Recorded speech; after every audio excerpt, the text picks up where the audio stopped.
உங்களுக்கு பின்னாடி யாரோ பெரிய ஒரு டீம் வந்து இயங்குறாங்க, பெரிய குழு இயங்குது, உங்களை வந்து பேச வைக்கிறாங்க அப்படிலாம் அப்படின்னு சொல்கிறாங்க. உங்களுக்கு பின்னாடி யார் இருக்கா? எங்கள் அப்பா ஒரு டீமு, அதுக்கப்புறம் இன்னும் நிறைய பேர். அதான் நான் ஒரு டீம் தான்.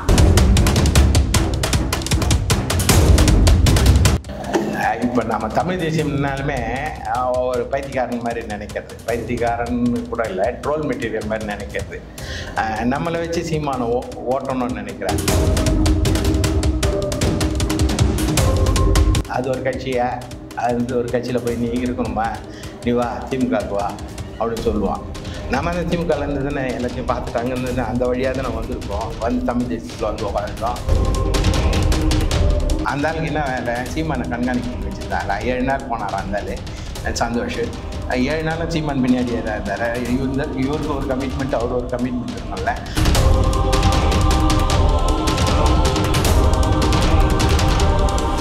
சொல்கிறது இதுக்கு வந்து அது அப்படி இப்படின்னு சொல்லி கூட தமிழ் தேசியம் வேணுமா வேணாமா, சீமான் வேணும் வேணாம் போ, தமிழ் தேசியம் வேணுமா வேணாமா.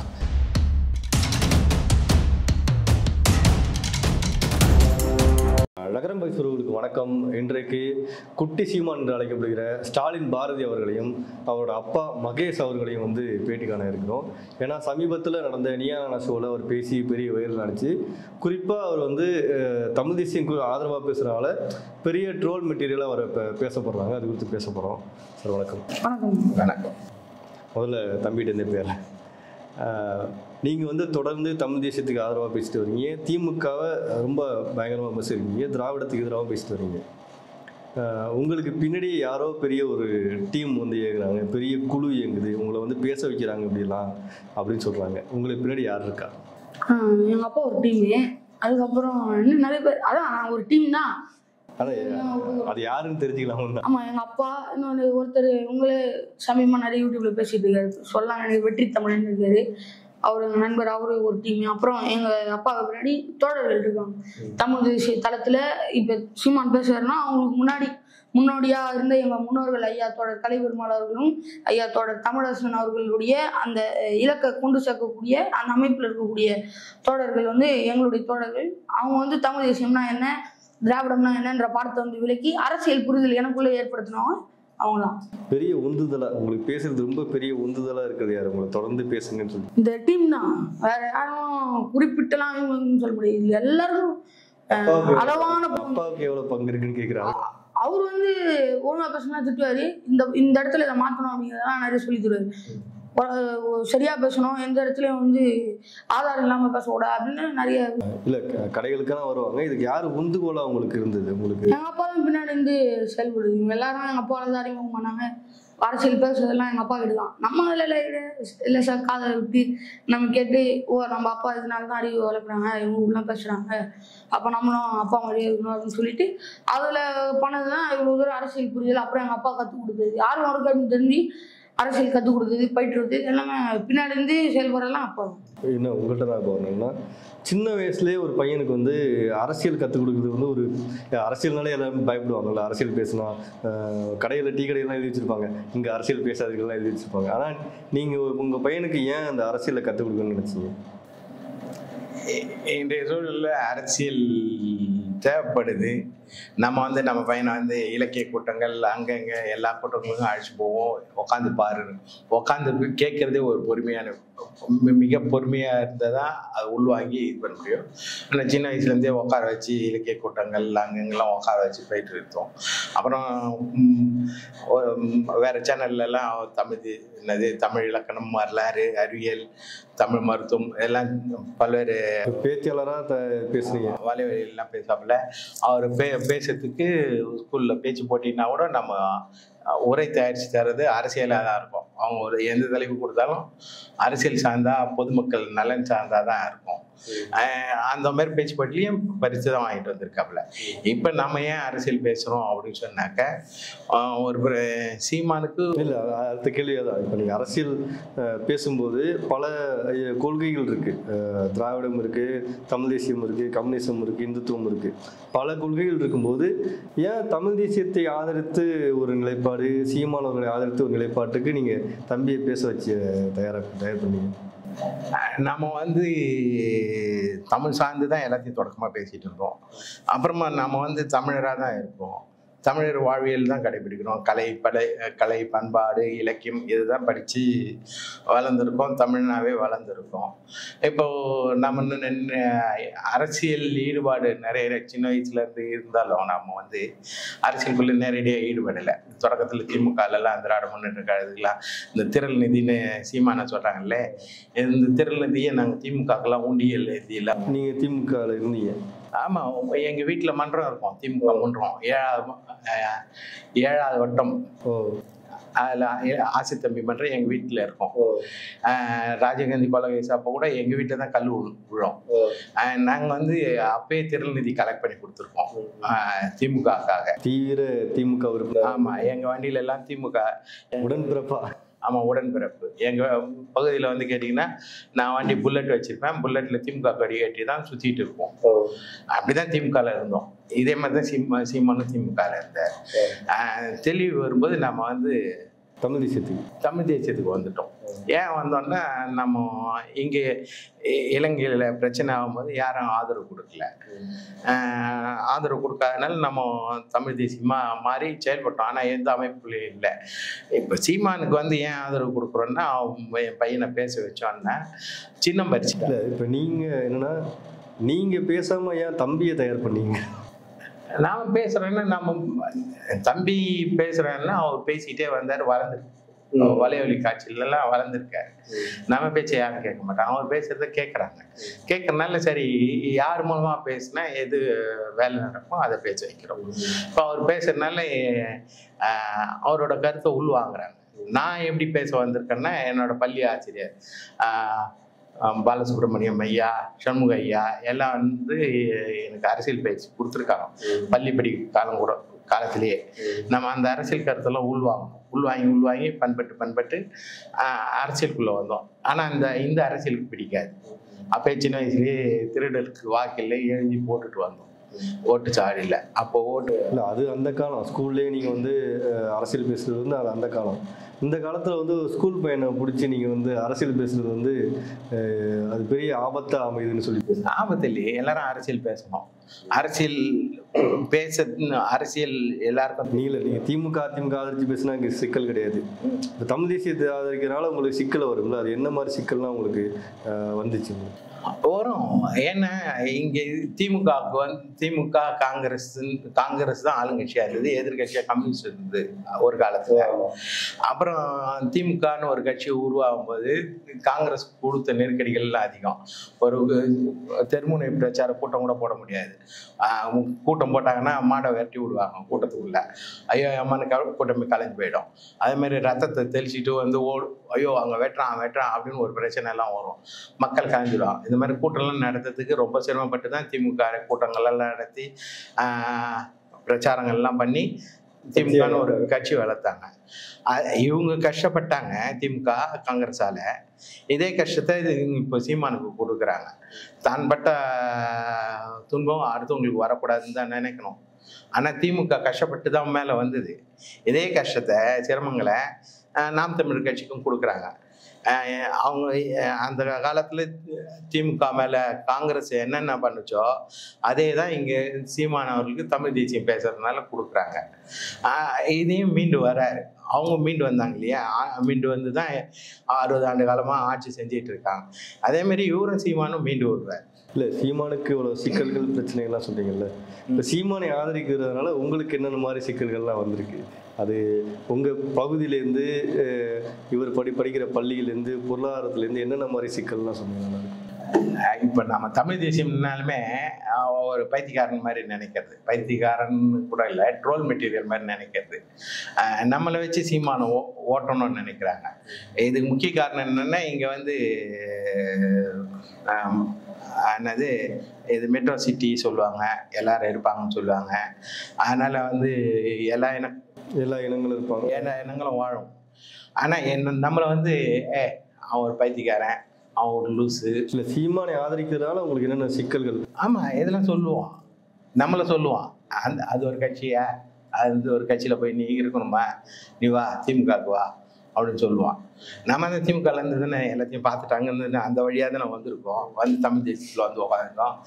தமிழ் தேசியத்தில் வந்துட்டு நம்மளுக்கு நீ அது ஒரு கட்சியா, அவன் பைத்தியக்காரன், கிறிஸ்டின் மேலே கிறிஸ்டின் என்ன அவருக்கு தமிழர் தானே அவரு. கிறிஸ்தவரை அவர் ஏன் போனார்?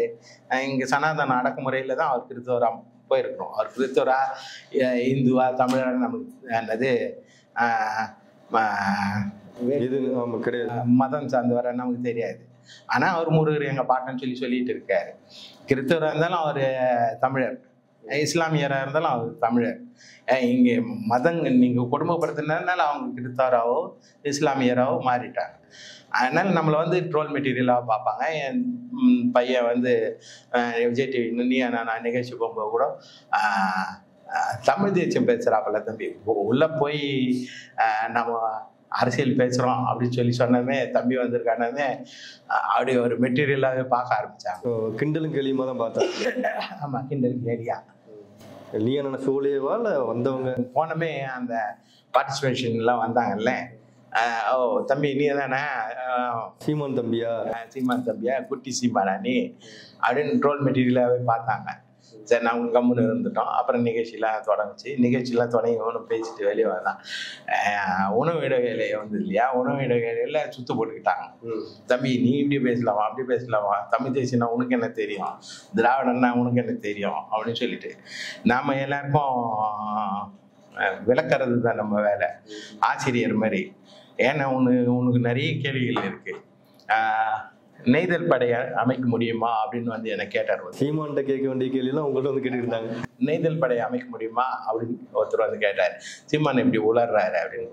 ஏன்பா மத்திய அரசு செயல்னா நான் அடிச்சிடுவேன் அப்படின்னு ஒரு சீன்ஸா காமிப்போம்ல, நம்ம தான் அவர் காமிக்கிறாரு.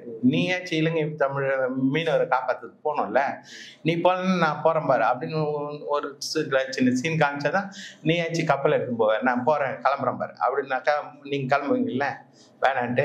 அது மாதிரி அவர் ஒரு விஷயம் சொல்றாருன்னா அதுக்கு அது எதிர்வினை நடக்கும். அதுக்கு தான் அவர் சொல்றாரு. நீ போய் அதெல்லாம் வந்து சீரியஸா அதை வந்து அமைக்க முடியுமா முடியாதா போக முடியுமா அப்படின்லாம் கேட்டுன்னு இருக்கக்கூடாது. மக்கள் இறங்கி போராடணும்னு அவர் நோக்கம். அதை வந்து எங்கிட்ட சீமான்கிட்ட கேட்கறீங்களே உங்கள்கிட்ட வந்து கேட்குறாங்க. அவர் வந்து ஒரு நோக்கில் சொல்றாரு, மக்கள் போராடணும், அவன் சாகுறவங்க எங்க ரத்தம் தான் அப்படின்னு வாயால சொல்ல வைக்கணும். அதை வந்து புரிஞ்சிக்காம அவர் அமைக்க முடியுமா?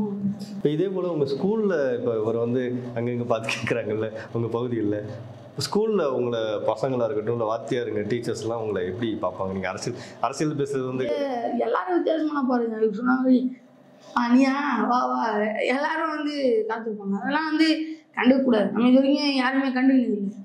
போது அவ்வளவுதான். அங்கேதான் அழுத்தங்கள் எதுவும் பசங்க வந்து நிறைய பேர் அந்த விஜய் அவர்களுடைய ஆதரவு தான். சும்மாட விஜய் பத்தி தெரியுமா அவங்களுக்கு ஒன்றும் தெரியாது, அரசியல் புரிதெல்லாம் கிடையாது. நம்மளும் வந்து சொல்லுவோம். ஆனா என்னுடைய ரொம்ப க்ளோஸ் ஃப்ரெண்ட்ஸ் சொல்லுவாங்க இல்லையா, என்னுடைய ஒட்டு நண்பர்கள்லாம் வந்து நான் பேசுறதுனால அவங்க அப்பா அம்மாவுக்கும் புரிய வச்சு ஓட்டு போட வச்சவங்கலாம் ஒரு 4 சீமானை ஆதரிக்கிறதால உங்களுக்கு என்ன ஸ்கூல் சிக்கல்கள் எதுவும் நடந்திருக்கா? அது ஸ்கூல்ல நிறைய பேர் வருவாங்க. அப்புறம் ஃபோன் பண்ணி என் அப்பா கூட நடத்துவாங்க, இந்த என்னப்பா என்ன உனக்கு கவனிக்கணுமா அப்படின்னு. அதெல்லாம் கண்டுக்க கூடாது, கண்டுக்கவும் மாட்டோம். அது நம்ம வேலை கிடையாது. கமெண்ட்ஸ்லயும் தப்பா தான் வரும். நம்ம கமெண்ட்ஸை பெருசாக செட்டப் பண்றது இல்லை.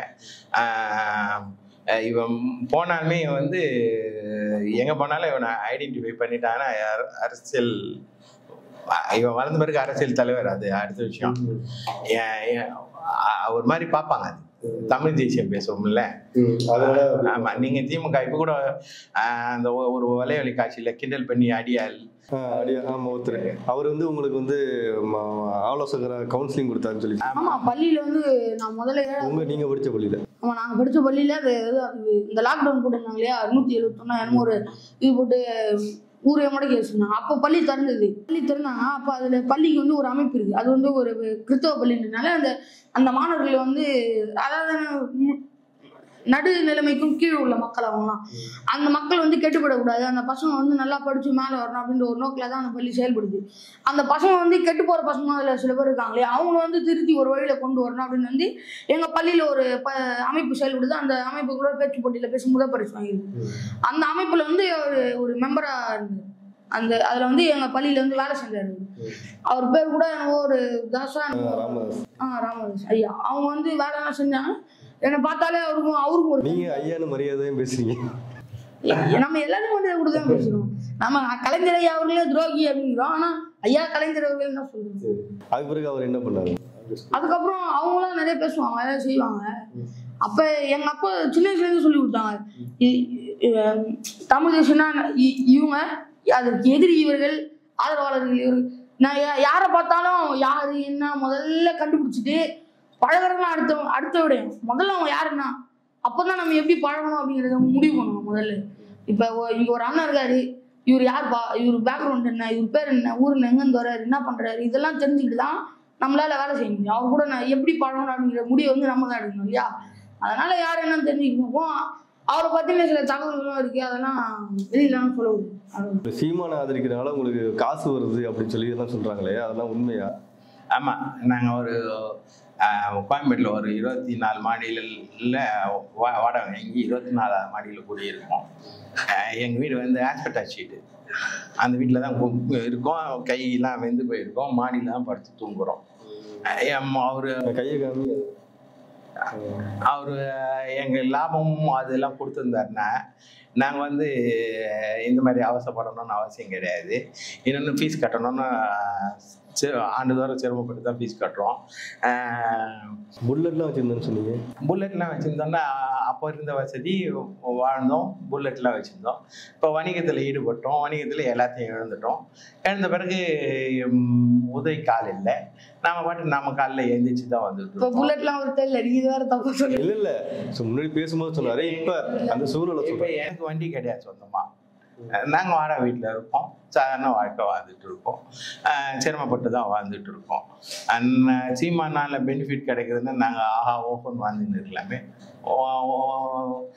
யாருன்னா வந்து சந்தேகம் இருந்ததுன்னா அந்த ஆசிரியர் இருக்கா இல்லைங்களா, அவரே வந்து எந்த வீட்டில் இருக்கோம் அப்படின்னு வந்து பார்க்க சொல்லுங்கள், லாபம் கிடைக்குதான்ட்டு. என் பையன் எத்தனை தடவை ரவுடித்தனம் பண்ணான்றாரு. எத்தனை தடவை ரவுடித்தனம் பண்ணி போலீஸ் ஸ்டேஷன் போனால் பாருங்கள். ஒரு நல்ல சிந்தனையில் வளர்க்குறோம், எல்லாருக்கிட்டையும் அன்பு செலுத்து, யாரையும் அநாகரிகமாக பேசாத. என் பையன் எங்கன்னாச்சு வலைவலி காட்சியில் பேசும்போது, கருணாநிதி பேசும்போது கூட ஐயா கருணாநிதி, ஐயா ஸ்டாலின், ஐயா சீமான், ஐயா விஜய் இப்படி தான் பேசுவோம். கருத்துன்றது வேற, மரியாதைன்றது வேற. நம்ம மரியாதை கொடுத்துட்டு அவங்களோட கருத்தை விமர்சனம் பண்ணுறோம்.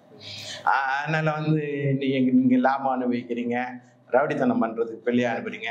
ரவுடித்தனம் பண்ணுறதுன்னா என் பையனை கஞ்சா வச்சுன்னு இருக்கேன் நான். அவங்க தான் ரவுடிஸ் எல்லாம் பண்ணுறாங்கன்னு சொல்லுங்க, அவ்வளோ பெரிய ரவுடியா நீங்கள்? இல்லை, கட்சின்றது வந்து ரவுடிசம் பண்ண வளர்க்குதா கட்சியை. இப்போ திமுக 150 பேரை வந்து பேச்சாளராக தேர்ந்தெடுத்துருக்காங்க. என்ன தலைப்பு, கலைஞர் நூற்றாண்டு பேச்சாளர்னு சொல்லிட்டு தமிழ்நாடு முழுக்க நினைச்சிருக்காங்க. பட்டிமன்றம் இல்லை, பேச்சாளர் பேச்சாளர். அதில் எங்கள் வீட்டாண்ட இருக்கவரே வந்து ஒருத்தர் திட்டினாரு, இந்த வேறு 150 பசங்க தேர்ந்தெடுத்துட்டாங்க, எல்லாம் மாவட்ட செயலாளர் கீழே இருக்காங்க. இவனு இருந்தான்னா அங்கே லாபம் சம்பாதிச்சிருக்கலாம்ல, எல்லாத்தையும் விட்டுட்டியா, உருப்பட மாட்டேன், அழிஞ்சு போயிடு அப்படின்னு என்னை திட்டினார். அவர் வந்து திமுகவோட தீவிரமான அனுதாபி. என்னை வந்து உரிமையில் திட்டார், அழிஞ்சு போயிடும் பாயா அப்படின்ட்டு. நல்லா பேசுற பையனை திமுக இதே என் பையன் திமுக பேசியிருந்தாருன்னா அவர் வந்து ரவுடி கேடி எதுவும் சொல்லியிருக்க மாட்டார், பகுத்தறி சொல்றாரு. இந்த வீடியோ வந்து நீங்க முதல்ல நீங்க நிறைய கமெண்ட்ஸ் பண்ணிருக்கீங்க, ஆனா உங்களுக்கு எதிராக வீடியோக்கள் வந்து இது வந்து யாரும் பேசுறது கிடையாது. இப்ப நேரடியாவே உங்க பள்ளியில வந்து கவுன்சிலர் ஒருத்தர் வந்து பேசிட்டு இருக்கோம், இல்ல உங்களுக்கு எதிராக வந்து இன்னொருத்தர் வீடியோ போடுறத பார்த்ததோ என்ன தோணுச்சு? அவர் போட்டதுமே அது வந்து திமுகவே நம்மளை எதிர்க்கிற மாதிரி ஆகுது. இது வரைக்கும் யாரு நேரடியா விமர்சனம் பண்ணி ஸ்டாலின் பாரதி அப்படின்னு சொல்லிட்டு போவாங்க. ஒரு எபிசோடே ஒரு 20 நிமிஷம் வீடியோ என் பையனுக்காகவே நேரத்தை செலவு பண்ணி போட்டிருக்காரு. சீமானை வந்து யார் ஒருத்தர் லீடு கிடைப்பாங்க அவங்கள வச்சு நம்ம இது சீமான் கிட்ட போகணுன்றது தான். அதை வந்து என் பையனை வந்து அவர் யூட்டிலைஸ் பண்ணுறாரு, பயன்படுத்தி சீமானை வீழ்த்தணுன்றதுக்காக பொருள் தான் அது.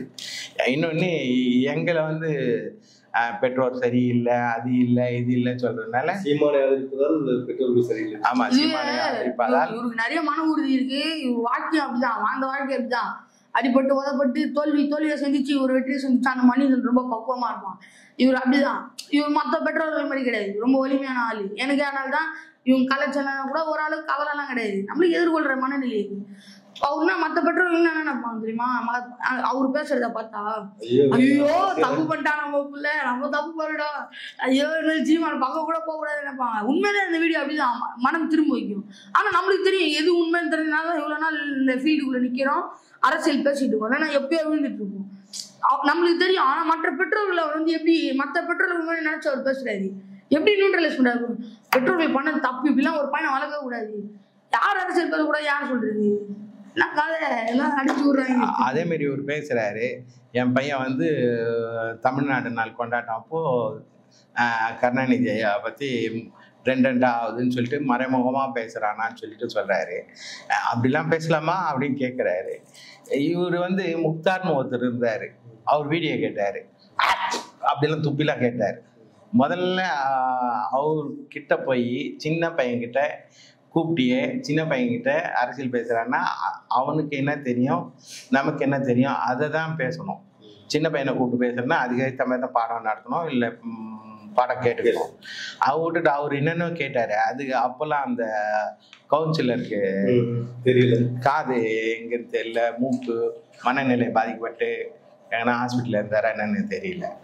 இப்போ வந்துட்டார் திடீர்னு, அந்த பையன் இப்படி பேசக்கூடாது, அப்படி பேசக்கூடாது, குடும்பம் சரியில்லை, அப்பா சரியில்லை, பின்னாடி யாராக இருக்காங்க, பின்னாடி நாங்கள் தான் இருக்கோம், எங்களுக்கு தெரிஞ்ச அரசியலை நாங்கள் சொல்லி தரோம். அவனுக்கு தெரிஞ்ச அரசியலை பேசுகிறான், அவனுக்கும் புரிதல் இருக்குது. நான் வந்து சின்ன வயசுலேருந்து அவனை புத்தகம் கொடுத்து படிக்க சொல்லி, செய்தித்தாளெலாம் கொடுத்து இந்த படிக்க சொல்லி, அந்த செய்தித்தாளில் அவன் படித்த செய்தித்தாளில் இருக்கிற தகவலை வந்து விவாதித்து, இது முன்னாடி இப்படி சொல்லுது, பின்னாடி இப்படி சொல்லுது, இது இப்படி, இதுக்காக தான் இந்த செய்தி இன்னைக்கு வந்திருக்கு, இந்த செய்தியோட முன்னோட்டம் இது, நாளைக்கு இதுதான் நடக்கும், அந்த செய்தியை வச்சு நாளைக்கு இதுதான் நடக்கும், இப்படிலாம் பாடம் நடத்திருக்கோம். நீங்கள் அறிவாளின்னா நாங்களும் அறிவாளி தான். நீங்களும் உங்கள் பிள்ளைகளை நல்லா வளர்க்கணும்னு நினைக்கிற மாதிரி நாங்களும் எங்கள் பிள்ளைகளை நல்லா தான் வளர்ப்போம். நாம் தமிழில் இருக்கிறதுனால கெட்டு போயிடுவான்றலாம் கிடையாது. அவன் நான் தமிழன், என் பையனை தமிழ்னா உணர்வோட இருடான்னு சொல்லி அனுப்புகிறோம். நீங்கள் நாம் தமிழகத்தில் இருக்கீங்களா, நீங்கள் இருக்கீங்களா, நீங்கள் தம்பி பொறுப்பாளராக இருக்கிறார்? என் பையனுக்கு வந்து தமிழ்நாடு நாள் கொண்டாடுற அன்னைக்கு, தம்பி நீ மேடையில் பேசணும் அப்படின்னு சொல்லி சொன்னாங்க. சரி பேசலாம்னு சொன்னோம். பேசுறதுக்கு கூப்பிடுவாங்க இல்லையா, அழைப்பாங்க இல்லையா, அப்போதான் மழலையர் பாசறை பொறுப்பாளரோ என்னன்னு சொன்னாங்க, கூப்பிட்டு பேச சொன்னாங்க. எங்களுக்கு அந்த மழலையர் பாசறை பொறுப்பாளரோ செயலாளரோ சொன்னாங்க. நான் எப்போ போட்ட உறுப்பினர் கார்டு அது இருந்துதான். ஆமா, கிடையாது. அதை இப்பதான் கட்சிக்குள்ள போனதுனால நான் ஏதோ என்ன உறுப்பினர் ஆசையா இருந்தான், போட்டா என்னோட டேட்டா போட்ட கார்டு இருந்தது, நம்பரை போட்டாங்க, போட்டதா ஆளு புகைப்படத்தோட வருது, அப்பா பேரு எல்லாம் டேட்டாவோட வருது. என் நம்பரை போட்டான். அப்புறம் நானே சொன்னேன், எனக்கு ஒரு உறுப்பினர் கார்டு போட்டு கொடுங்க அப்படின்னு. எனக்கு ஒரு உறுப்பினர் கார்டு. அப்பதான் நாங்க உறுப்பினரா இருக்குன்றது தெரியும். நம்ம வந்து தமிழர் எல்லாம் ஒன்றா இணையணும்.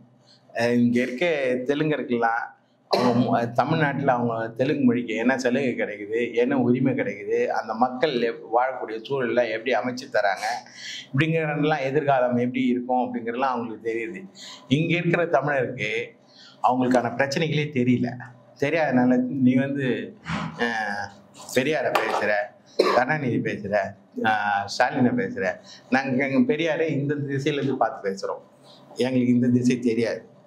நீங்களும் பெரியார் இந்த திசையில பாக்குறீங்க, அதனால பெரியார் நல்லவரா தெரியல. நாங்க கெட்டவர்ன்ற திசையில இருந்து ஆராய்ச்சி மனப்பான்மையோட பாக்குறோம். அவர் செஞ்சதெல்லாம்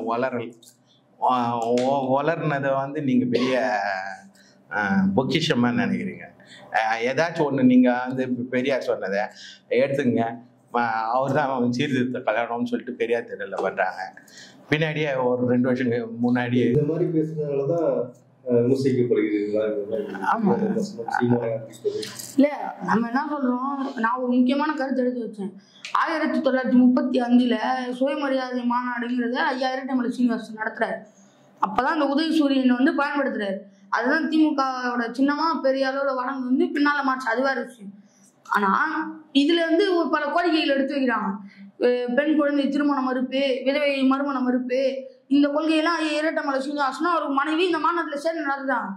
இதுல பெரிய ஒரு விழா, ஒரு விழால நீயும் ஒரு ஆள் இந்த அப்படி வா அப்படின்னு இந்த விஐபி கார்டு கொடுப்பாங்க இல்லையா, வந்து சம்மந்த மேல அதை ஆளை உட்கார வைப்பாங்க. அது மாதிரி பெரியவங்க கூப்பிட்டு உட்கார வச்சாங்க. நீயும் ஒரு மரியாதைக்கு இருப்பா, இங்க இரு அப்படின்னா. அதை என்ன பண்ணிட்டாங்க, 1935 பெரியார் வந்து இது பண்ணாரு. அந்த விதவை மறுமணப்பு கொள்கை, சாதி ஒழிப்பு கொள்கை, பெண் சங்கிலி அறுப்பு, அதெல்லாம் இவங்க தான் பண்ணாங்க அப்படிங்கிற ஒரே பேர்ல கொண்டு வந்தாங்க. ஆனா இப்ப இரட்டைமலை சீனிவாசன் யாரா சொல்லுவாங்களா? 35 செங்கல்பட்டுல ஒரு பெரும் மாநாடு நடத்தினாரு, தமிழ்நாட்டுல பெரும் திருப்பு முனை ஏற்படுத்துச்சு, இது யாரா சொல்லுவாங்களா? இப்ப பேசுறாரு சார், அவர் சொல்லுவாரா?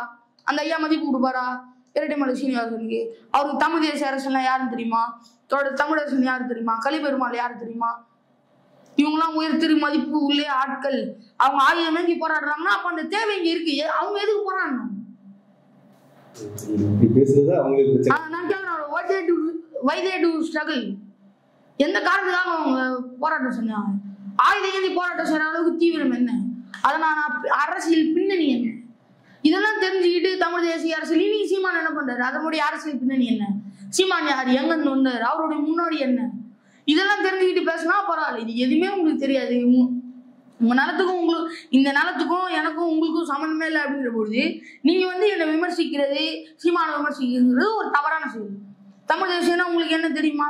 இவங்கெல்லாம் பெரும்பாலும் வந்து கலைஞர் டிவி பார்க்குறவங்க. இப்போ கூட என்கிட்ட ஒருத்தர் வந்தாரு, சீமான் ஒரு நிமிஷம் கெட் அவுட்னு சொல்லிட்டாரா பிரபார் அப்படின்னு சொன்னார். நான் தமிழ் தேசியத்துக்குள்ளேயே, அவர் திராவிடத்தில் செயல்படுறாரு, நான் தமிழ் தேசியத்தில் செயல்பட்டு இருக்கேன். இது சம்மந்தமாக நான் எவ்வளோ படிச்சிருப்பேன், எவ்வளோ பார்த்துருப்பேன், எவ்வளோ தகவல் திரட்டி இருப்பேன், இதெல்லாம் வச்சுட்டு கெட் அவுட்னு சொல்லிட்டான். சீமான் 27 நாள் இருந்தார், ஊக்கப்பயிற்சிலாம் கொடுத்தாரு அப்படிங்கிற செயல் திட்டம்லாம் தெரியுது. ஒரு டைரக்டர் போனாராம், அவர் வந்து சொன்னார், ஒரு நிமிஷம் பார்க்க விட்டார். அந்த ஆளுக்கு என்ன வேலை, சீமானை கண்காணிக்கிறதுக்கு வச்சிருந்தாங்க. 7 நாள் போனாராம் அந்த ஆளு சந்தோஷ். 7 நாளும் சீமான் பின்னாடியே தான் இருந்தார். இவருக்கு ஒரு கமிட்மெண்ட், அவர் ஒரு கமிட்மெண்ட் இருக்கும்ல, அவரோட கமிட்மெண்ட் சீமானோட கமிட்மெண்ட் சீமான் பார்க்க போறாரு, சந்தோஷோட கமிட்மெண்ட் டைரக்ட் சந்தோஷோட கமிட்மெண்ட் சந்தோஷ் பார்க்க போறாரு. ஆனால் சந்தோஷ் ஏதோ ஒரு நாள் நடந்ததை தொகுத்து சீமான் வந்து அவரை பார்க்கலன்னு சொன்னால் எப்படி ஏற்றுக்க முடியும்? அதை வச்சு கலைஞர் டிவியில் சொல்லுவாங்க, அது வந்து நம்ம கிட்ட ஒப்புப்பாங்க. இவங்க இன்னொன்று வந்து இங்கே இருக்க தெலுங்கர் பிற இனத்தவர்கள்லாம் வந்து சீமான் மேலே இருக்கிற குற்றச்சாட்டை வந்து அழியாமல் காப்பாற்றுவாங்க, ஈரம் காயாமல் பார்த்துக்குவாங்க, வேர்ட் ஆஃப் மவுத்து சொல்லிக்கிட்டே இருப்பாங்க. இன்னைக்கு காலையில் கூட வந்து யாரோ ஒருத்தர் வந்து இல்லைப்பா அப்படிலாம் பேசக்கூடாதுன்னு நான் சொல்லிட்டேன் தெரியவா, தமிழ் தேசியம் வேணும், அடுத்தவங்க சொல்கிறத எடுத்துகிட்டு வந்து அது அப்படி இப்படின்னு சொல்லிக்க கூடாது. தமிழ் தேசியம் வேணுமா வேணாமா, சீமான் வேணும் வேணாம் போ, தமிழ் தேசியம் வேணுமா வேணாமா அதை மட்டும் பேசு. சீமான் இதை செஞ்சார், அதை செஞ்சார், அப்படி செஞ்சார், இது செஞ்சார். அடுத்த மலையாளம்காரங்க தெலுங்குக்காரங்க சொன்னதை கலைஞர் டிவியில் சொன்னதெல்லாம் எடுத்துகிட்டு வந்து இங்கே சொல்லக்கூடாது. தமிழ் தேசியம் வேணுமா, தமிழ் நல்லா இருக்கணுமா வேணாமா, அந்த உரிமையை மட்டும் பேசு. அதுக்காக தொடர்ந்து பேசுவீங்க. ஆமா, முடிஞ்சா நான் கோபிநாத் சொல்லும் போது நான் என்ன சொல்ல வந்தேன்னா, வியூஸ்க்காக நான் சொல்ல வரல. என்னுடைய வீடியோ வந்து என்னுடைய கருத்தில் நான் நேராக பேசும்போது புரியாதவங்களுக்கு நான் என்ன சொல்றேன்னா, தமிழ் மக்கள் வந்து ரொம்ப சினிமாவோட கனெக்ட் ஆனவங்க. அதனால நான் 2 பேரும் சேர்ந்து உருவாக்குனது அந்த விஜய் ஐயா அவர்களை விமர்சிக்கிறதுக்கு கமல் வந்து சொல்லாரு, கண்ணுல பயம் தெரியுதா பாரு அப்படின்னு. அதை வச்சுதான் உருவாக்கணும். கண்ணுல தமிழ் தேசியம் திராவிடம் தெரியுதா பாருங்க அப்படிங்கிறது வேட்டையாடு விளையாடு படத்துல வரும். நாங்க என்ன பண்ணோம், சரி சினிமாவோட கனெக்ட் ஆயிருக்கு. அப்ப இந்த ட்ரோல் பண்றவங்க எப்படின்னா, பெரும்பாலும் வடிவேல் காமெடி சினிமாவை வச்சுதான் நம்மளை ட்ரோல் பண்றாங்க. அப்ப தமிழ் மக்களிடையே சினிமாவோட எடுத்து கொண்டு போகும்போது நம்ம சொல்ற கருத்தில் அவங்களுக்கு, நம்ம சொல்றது வெறும் பேச்சுல புரியாது, அவங்களுக்கு சினிமா மூலமா தொடர்பு கொள்ளுன்ற பொழுது மிக எளிமையா புரியுதுங்களா? நான் 2 லட்சம் பேர் புரியாம பாக்குறாங்கன்னா 3 லட்சம் பேர் என் கருத்தியல் ரீதியை புரிஞ்சுக்கிட்டு பாக்குறாங்க. அது ஏன் பயப்படணும், ஏன் பயப்படணும், என்ன பண்றோம்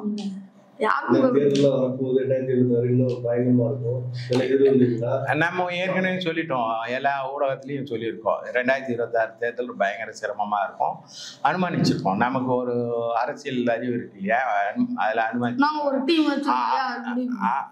அதை வந்து இப்போ நீங்கள் பார்த்தீங்கன்னா ஒரு வருஷத்துக்கு முன்னாடியே, ஒரு ஆண்டுக்கு முன்னாடியே தேர்தல் பிரச்சாரத்தை தொடங்கிட்டாங்க. ஏன்னா இந்த களத்தை வந்து சீமானுக்கு சப்போர்ட்டடாக அந்த களம் மாறிடக்கூடாது. அதுக்காக இது இப்போ திமுகவும் ஒரு ஆண்டுக்கு முன்னாடியே அவங்க பெரிய கட்சி சீமானை ஒப்பிடும்போது ஏடிஎம்கே கூட்டணி பெரிய கட்சி, இவங்கெல்லாம் வந்து அரசியல் வேலையை தொடங்கிட்டாங்க. சீமான் சின்ன கட்சி, அவர் வந்து இப்போ ஸ்டார்ட் பண்ணால் கொஞ்சம் நிதானமாக நம்மக்கிட்ட கொஞ்சம் நீண்ட நாள் பண்ணி செஞ்சால் தான் மக்கள்கிட்ட போய் சேர முடியும்னு சொல்லிட்டு இப்போ தொடங்கியிருக்காரு. ஆனால் இவங்கெல்லாம் மூணுன்னா உடனே நடந்துடும். பணபலம், ஆள் பலம் எல்லாம் இருக்குது. ஆனால் இவங்களும் வந்து சீமான் கூட போட்டியாக சீமான் முன்னேறக்கூடாது, வெளியே வந்துடக்கூடாது, தமிழ் தேசியம் வந்துடக்கூடாது. சீமான் இல்லை, தமிழ் தேசியம் மலர்ந்துடக்கூடாது. எது நடந்தாலும் தொடர்ந்து பேசிக்கலாம். ஆமாம், பேசுவோம். பேசுறதுல என்ன இருக்கு? பேசணும். பேசி பேசி தான் திமுக வந்து வளர்ந்துருக்கு. நம்மளும் அதே மாதிரி பேசுவோம். நன்றி. நன்றி.